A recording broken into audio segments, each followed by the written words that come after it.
সবাই সালাম জানান আমার তরফ থেকে। আমি যেহেতু আমাদের এটা প্রাণ বৈচিত্র্য দিবস পালিত হচ্ছে পৃথিবীব্যাপী, আমরা যখন এটা করছি আর অনেক দেশে এরকম অনুষ্ঠান হচ্ছে। প্রথম হলো এই যে সারা দুনিয়াতে প্রাণ বৈচিত্র্য দিবস পালিত হচ্ছে, তো সেজন্য আমরা বিভিন্ন জায়গা থেকে আমাদের সামর্থ্য যতটুকু হয়েছে আমরা ততটুকু এখানে আমরা একত্রিত হয়েছি।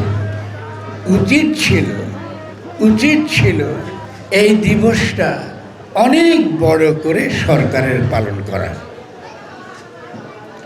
উচিত ছিল বর্তমান যে সরকার দীর্ঘ জনগণের লড়াইয়ের মধ্য দিয়ে এসছে, সে এই প্রাণ বৈচিত্র্য দিবসটা কৃষকদের সঙ্গে জনগণের সঙ্গে পালন করবে। কারণ আগামী দিনে কৃষির সংকট, জ্বালানির সংকট, খাদ্য সংকট মারাত্মকভাবে আসবে। ফলে সরকারের স্বার্থের সঙ্গে এটা যদি বুঝত, তারেক রহমান আমাদের প্রধানমন্ত্রী, তিনি যদি এটা বুঝতেন, তাহলে তার যারা আশেপাশে আছেন এরকম লোককে নিয়েই তিনি সরকার গঠন করতেন। এটা হয় নাই এবং এটা দুঃখজনক, এবং আমি আশা করব এই কথাটা প্রধানমন্ত্রীর কাছে পৌঁছাবে। তাকে এই কথাটা বলবার একটা অধিকার আমার আছে। এই যে জায়গায় আপনারা বসে আছেন, এই ঘরটায়, তারে গাড়ি চালিয়ে নিজে চলে এসছে নয়া কৃষি দেখতে একসময়। কেন? কারণ তিনি তখন যখন ছিলেন তখন তিনি বুঝতে পারেন নাই, তার ধারণা ছিল না যে কৃষকরা এই ধরনের চাষাবাদ করে আধুনিক কৃষির চেয়ে ভালো থাকে।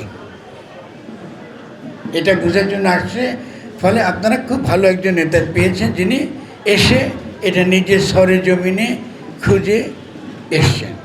আসার আগে আমি তাকে বলেছিলাম, আপনি আমার এই দরবারে ঢুকতে পারবেন না আপনার দলের লোক নিয়ে আসলে।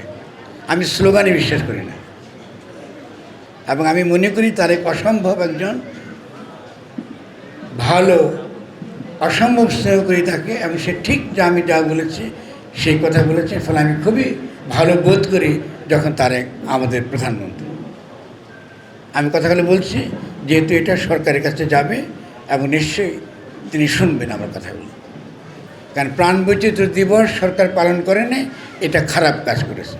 মানে এই সরকারের বিরুদ্ধে যে সকল ষড়যন্ত্র চলছে, যেভাবে সরকারকে দুর্বল করার নানান রকম ষড়যন্ত্র চলছে, এটা মোকাবেলা করার সবচেয়ে ভালো পথ ছিল জনগণের যেটা ভালো, এইটা করে গেলে আমরা কি করতাম, আমরা অনেক বেশি দ্রুত এই সংকটটা সরকারের সঙ্গে জনগণ সহ আমরা মোকাবেলা করতে পারতাম। সংকটে একটা খালি উদাহরণ দিই, এই মাজার যে ধ্বংস হচ্ছে দেখছেন না, বিভিন্ন জায়গায় মাজার আক্রমণ করতেছে, সরকারকে উৎখাত করার জন্য চলতেছে।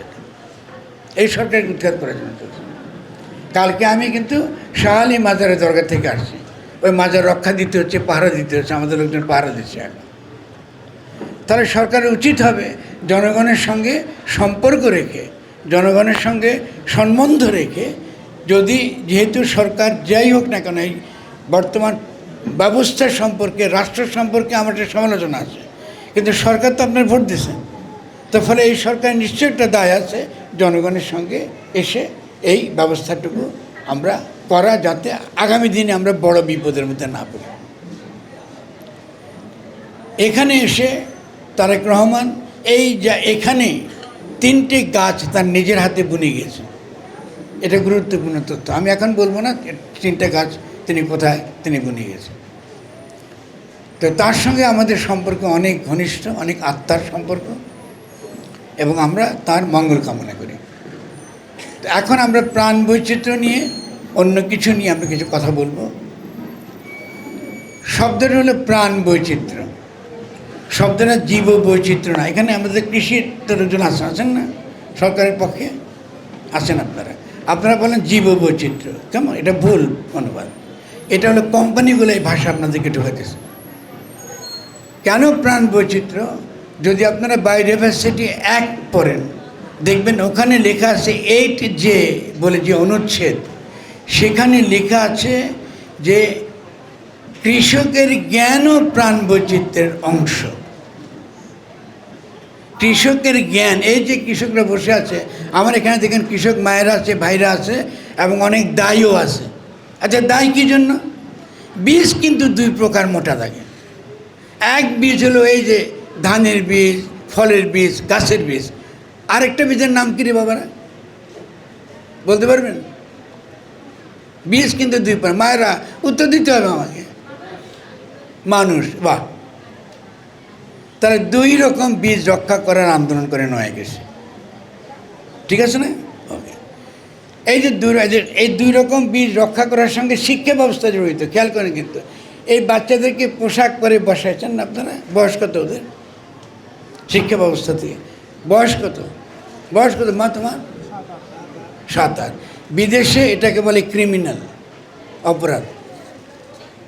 কারণ বাচ্চা এখন, আমাদের বাচ্চা জন্তু জানোয়ারের তুলনায় স্নায়ু ডেভেলপ করে না পুরোটা তার।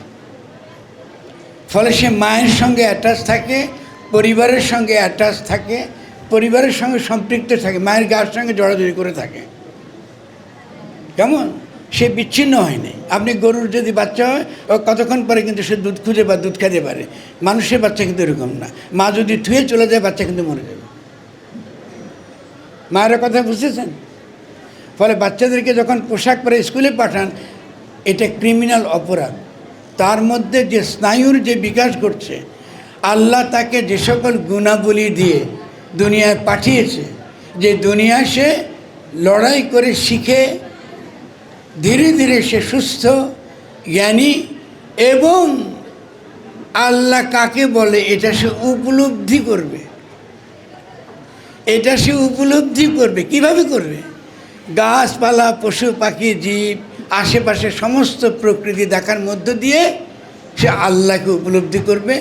এই জন্য আল্লাহ কোরআনে বলছে, এই যে বিশ্ব ব্রহ্মাণ্ড, এটা হলো আমার আয়াত, আমার চিহ্ন। এই চিহ্ন যে আবিষ্কার করতে পারবে, এই চিহ্ন যে বুঝবে, সে আমাকে বুঝবে। আর কোরআন হলো ওহী, আল্লাহ নবীকে দিয়েছে। নবী, এটা অর্থ কি? নবী বুঝত। তার নানা রকম তফসির হইতে পারে। আপনি একরকম বুঝবেন, আমি একরকম বুঝবেন। আমার বিবেক দ্বারা বুঝতে আমি একরকম, আমি একটা বিভিন্ন রকম জিনিস পড়াশোনা করে আমি বুঝবো, আর মূর্খ লোক মূর্খভাবে বুঝবে। সে দেখেন কোরআনকে অস্ত্র বানায়, মেয়েদের বিরুদ্ধে অস্ত্র বানায়, মাজারের বিরুদ্ধে অস্ত্র বানায়। কালকে ওই তর্ক উঠেছে না, যে মাজার কেন? মাজারে আপনি গান বাদ্য করতে পারবেন না। কোরআনে কোথায় লেখা আছে গান বাদ্য হারাম? লেখা নেই। এটা ব্যাখ্যা। তো ব্যাখ্যা তো হতেই পারে, আপনার একটা মত থাকতে পারে, আপনাকে দেখে বলে না গান বাদ্য করতে। আর কী ধরনের গান বাদ্য করে মাজারে গিয়ে? বলে যে কীরকম গান গায়, ওই যে মুখে পড়ে সদাই লা ইলাহা ইল্লাল্লাহ, এলো গান। তো মোল্লারা বা এটা নাকি গাওয়া যাবে না, মানে মুখে নাকি আমি লা ইলাহা বলতে পারবো না। এরা ধর্মের বিরুদ্ধে, এর সঙ্গে ইসলাম কোনো সম্পর্ক নেই। এরা কিন্তু মাজার ধ্বংস করছে। ওই যখন ইউনূস সরকার আসছিল, তখনও মাজার ভাঙছে, কারণ তারা যে এই সরকার চলে যায়। আর ওই যে শুভেন্দু অধিকারী পশ্চিম বাংলায় সে বসে আছে, সে বলে আমি কিন্তু বাংলাদেশ দখল করব সুযোগ পাইলে। এই ষড়যন্ত্র করতেছে, কিন্তু সরকার এখনও পর্যন্ত সচেতন না। আমি কালকে ব্যারিস্টার আলমার সাহেবের সঙ্গে বসছিলাম, ওই এলাকার যিনি এমপি।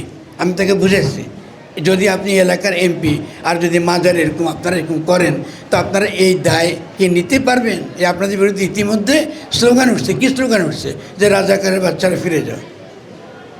উঠছে না? আমরা তুলছি, এটা আওয়ামী লীগ তুলছে। তার মানে মাজার ভাঙা মানি আপনি আবার আওয়ামী লীগকে ক্ষমতা বসাতে চান। আওয়ামী লীগকে ক্ষমতা বসাতে চান বলে আপনি মাজার ভাঙতেছেন, আর বিএনপিকে বিপদে ফেলতেছে। কারণ জানেন যে বিএনপি এখন একটা দুর্বল দল, দীর্ঘদিন লড়াই করছে, ওদের মধ্যে বহু চোর ডাকাত আছে, ইচ্ছা করলে এটাকে দমন করতে পারবে না। চেষ্টা করতেছে, তা আমাদের কাজ হবে তাকে সহায়তা করা, যেন তোমার থাকুক, আমাদের কাজ করতে দিলে অসুবিধা নেই। কিন্তু তোমার সরকারকে ফেলাই দিবে, এটা তোমার চাই না। আবার শুভেন্দুর হয়ে আসবেন কেন? পলিটিক্স বলতেছি, বাইরে এখানে আসেন, তারা এটা বুঝবেন। কারণ এটার সঙ্গে আগামী দিনে বহু কিছু জড়িত। কি করে জড়িত? নয়া কৃষি যদি ব্যাখ্যা করি, আপনাদেরকে জিজ্ঞাসা করি, কৃষিতে আমরা কি করি গো বাবারা? খালি খাদ্য উৎপাদন করি না কি করি? খাদ্য উৎপাদনও তো ভালো করে বুঝি না আমরা। এই যে এখানে বসে আছেন, এই 1.5 একর জায়গা, আপনারা কি টের পাচ্ছেন? এখানে আমরা 5,000 মুরগি পালি। টের পাচ্ছেন? টের পাচ্ছেন কিছু? টের পাচ্ছেন কেউ? দেখছেন মুরগি আছে, ঘুরে বেড়াতেছে, চড়তেছে, খায় কি? চড়ে খাইতেছে। মরতেছে না কেন? কারণ বিষ তো নাই। কারণ এখানে কীট পতঙ্গ সব। আমার লাগে 30%। আপনি যদি ওই যে ইন্ডাস্ট্রি বসালে যদি আপনার 100 টাকা লাগে, এখানে মুরগি পালতে লাগবে 30 টাকা। কেন? মুরগি তো গোবর খায়, মুরগি খায় ঘাস। তো আমার খরচ লাগে 30%। আগে আমাদের মায়েরাই মুরগি পালতো আর আমাদেরকে ডিম দিত। এখন কি করছে? বিদেশি কোম্পানির জন্য, যেহেতু কোম্পানি মুনাফা করবে কৃষির উপরে, কৃষি ধ্বংস করে দিয়ে তারা পোলট্রি ইন্ডাস্ট্রি বানাইছে, কৃষককে ধ্বংস করছে। অর্থ বুঝছেন? আপনাদেরকে ধ্বংস করার জন্য পোলট্রি ইন্ডাস্ট্রি আসছে। কোনোদিনও বুঝে নাই যে নয়া কৃষি করার মানে এই যে 3.5 থেকে 5,000 মুরগি 1.5 একরের মধ্যে পালতে পারেন। তো আমাদের কি খাদ্যের অভাব হতো? আমাদের কোনো খাদ্যের অভাব হতো না। আমরা দেখিয়েছি গবেষণাতে, আমাদের উপরে গবেষণা করেছে বিদেশিরা। গবেষণা করে তারা দেখিয়েছে যদি নয়া কৃষি করি আমরা, তাহলে আমরা কি করতে পারি? 40% খাদ্য কুড়াইয়া খাইতে পারি। খালি কুড়াইয়া খাইতে পারি। কি করে খাইতে পারি? আমাদের মাছ বাড়ে, আমাদের শাক বাড়ে, আমাদের ফলমূল বাড়ে, আমাদের পশু পাখি বাড়ে, আমরা কুড়িয়ে খাইতে পারি। যেখানে পানি আসে ওরা তো মাছে আরও উদ্বৃত্ত খায়, কুলাতে পারে না। মা কি করে? চুলায় কি একটা হাঁড়ি চাপায়া পোলাপান বলে দেখ খাইতে হয়। ওরা নদীতে যায়, গোসল করে আবার কচড়ে করে মাছ নিয়ে চলে আসে। এলো নয়া কৃষি। তার মানে নয়া কৃষিতে প্রবৃদ্ধি, উৎপাদনশীলতা 2.5 থেকে 3 গুণ বেশি। এটা আমি চ্যালেঞ্জ দিচ্ছি। আমাদের সঙ্গে প্রতিযোগিতা কেউ পারবে না। এটা জানা সত্ত্বেও কেন নয়া কৃষিকে করতে দেয় না? কারণ কোম্পানিগুলো আমাদেরকে শোষণ করতে যায়। আর কোম্পানির পক্ষে কারা দালালি করে? আমলারা দালালি করে। বাংলাদেশের বীজ ব্যবস্থা, কৃষিনীতি কারা ঠিক করে? বিদেশিরা ঠিক করে দেয়। আমরা ঠিক করতে পারি না, কৃষকের সঙ্গে কথা বলে না তারা।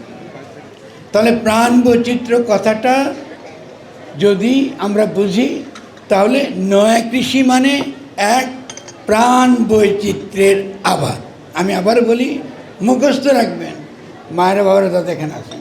নয়া কৃষি মানে প্রাণ বৈচিত্র্যের আবাদ, আবাদি এবং অনাবাদি দুটোই। আবাদি ফসল উৎপাদন করব, অনাবাদি ফসল উৎপাদন করব। আপনাদের এখানে একটু মানুষ বেশি হয়েছে বলে আজকে আপনারা ডাহুকের ডাক কম শুনবেন। মানুষ যখন একটু কম থাকবে, দেখবেন যে ঘুরে বেড়াচ্ছে, ডাহুকের কোনো সংখ্যার সীমা পরিসীমা নেই। কারণ এটা তার জন্য আবাস, এটা তার বাড়ি। আপনার যখন বাড়ি লাগে, গাছপালা পশু পাখির বাড়ি লাগে। লোকজন এসে জিজ্ঞাসা করে, ফরাদ ভাই আপনি আর কিছু এত সুন্দর জায়গা আসছেন, ওই ঝুম গাছটা এত বড় হচ্ছে কেন? ও তো সব জায়গায় নিয়ে নেবে। আর আমি তো ঝুম গাছ লাগাইছি যেন সে সব জায়গায় নিয়ে নেয়। আমি তো বট গাছ লাগাইছি, সব গাছ নিয়ে নেয়। তা বট গাছ লাগাইছেন আপনি, তো এটা হিন্দুদের গাছ, আপনি কেন লাগাইছেন? 1000 বছর ধরে সনাতন ধর্ম যে গাছকে চিনছে, যে গাছে পশু পাখি সাপ যোগ সব যেখানে সে বাস করে, এটা তার জায়গা। বাদুড়ও থাকবে মাঝে মাঝে, ও যখন ফল আসবে তুমি বাদুড়ে চড়ে থাকতে পারবে না এই জায়গায়। আপনি যদি এটা বুঝেন এই গাছ কেন লাগাইছে, এখানে কি মুসলমান কেউ আছে না? আসুন কেউ, সত্যি বলেন তো, মুসলমান আছেন সবাই? এটা কি মানে কি আমি জানি না।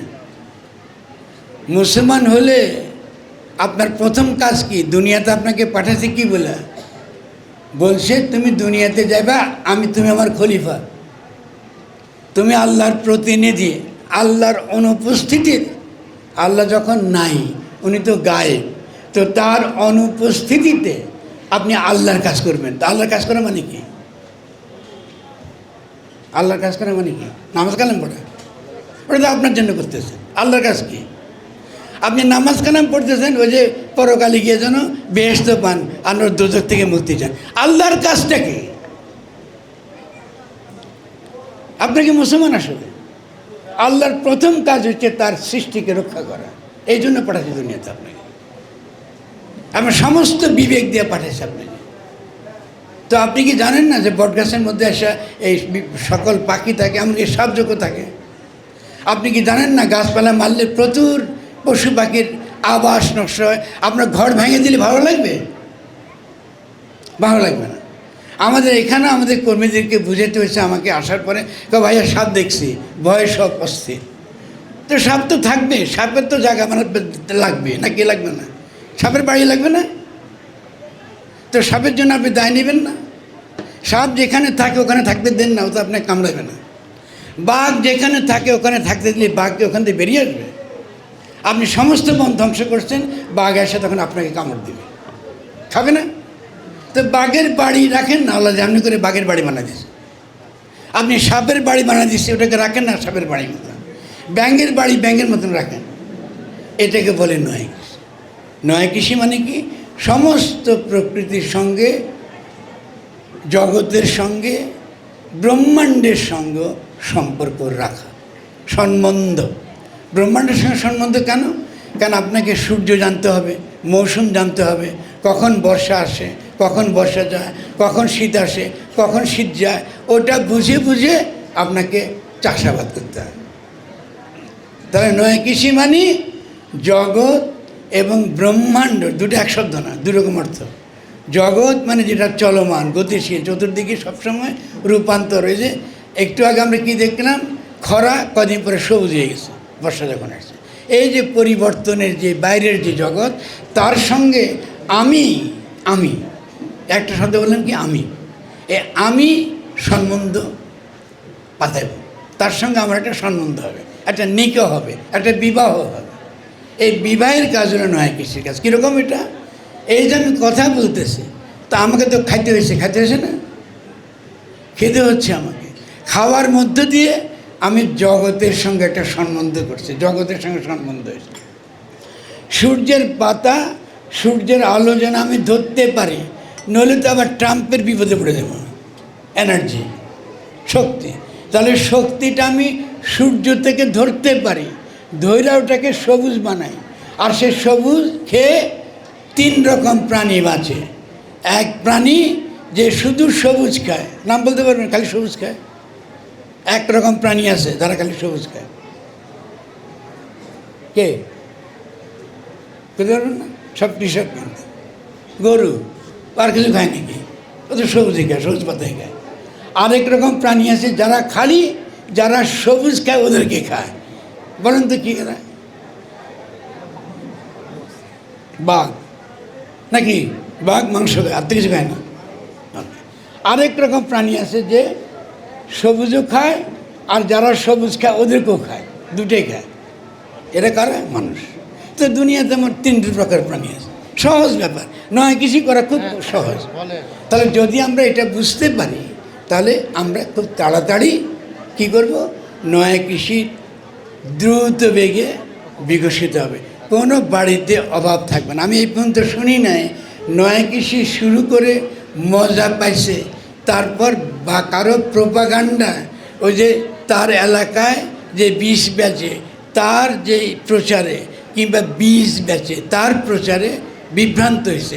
ওরা নয় কৃষি করে গেছে। আমরা শেখ হাসিনার আমলে যথেষ্ট অত্যাচারিত হয়েছে, কিন্তু নয় কৃষকরা তাদের রাস্তা তারা ছাড়েনি।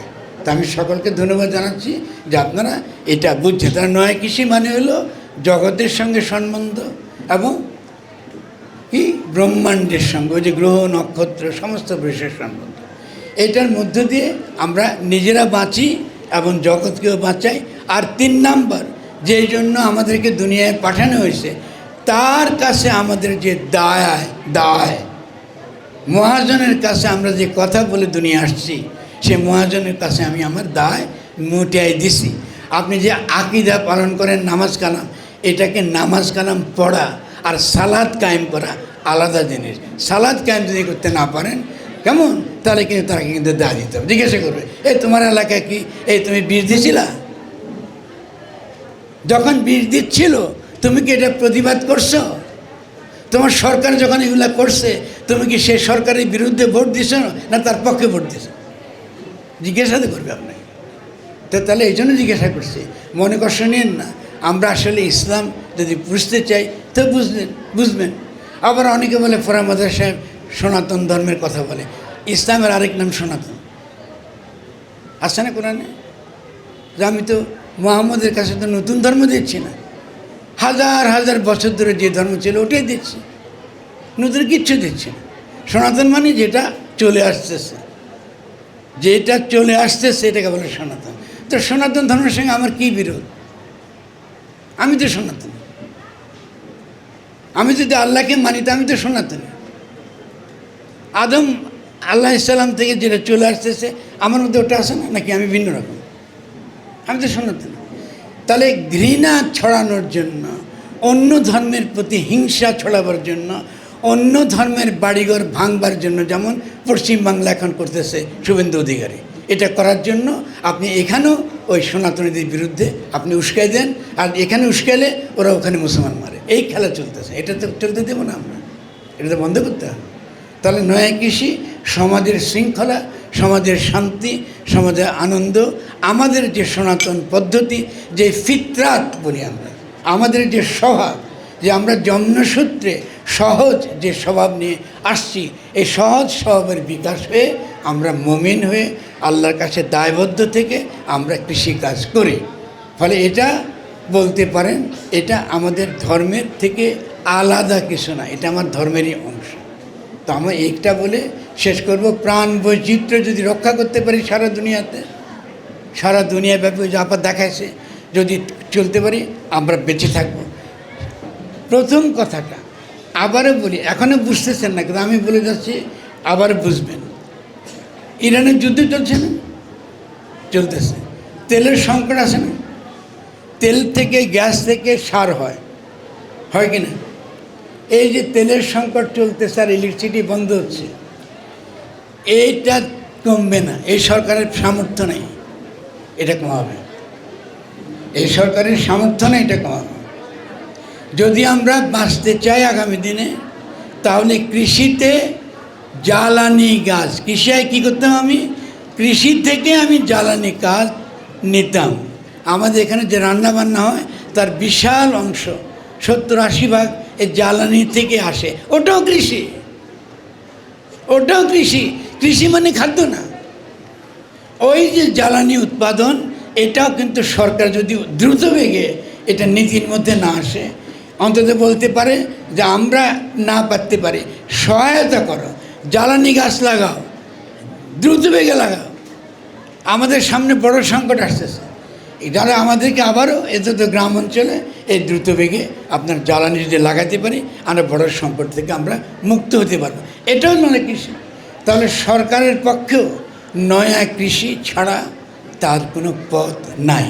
যদি কোম্পানির কাছে সরকার জিম্মি হয়ে যায়, তো হাসিনার মতন এই সরকার কিন্তু জনগণ তাড়া দেবে, এত সহজ হবে না। ফলে আমাদেরকে সচেতনভাবে, আমরা সব সময় চেয়েছি সচেতনভাবে সরকারকে সহায়তা করতে।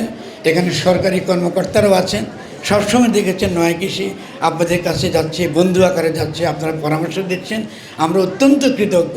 আমাদের এখানকার সরকারি অফিসার বিভিন্নভাবে আমাদেরকে সহায়তা করেন, তাদেরকে অতি কৃতজ্ঞতা জানিয়ে আরও সহযোগিতা বৃদ্ধি, সরকারকেও আমরা যেখানে তাদের কর্তব্য, যেখানে আমরা করতে পারি, তাদের জন্য কাজ করতে পারি, সেই কাজটা করব। এবং এই বার্তাটা আমরা আশা করি প্রধানমন্ত্রীর কাছে পৌঁছাবে এবং আমরা এটা নিয়ে আরও বড় পরিকল্পনা করতে পারব, এই আশা ব্যক্ত করে আমি শেষ করছি। সবাইকে অনেক ধন্যবাদ।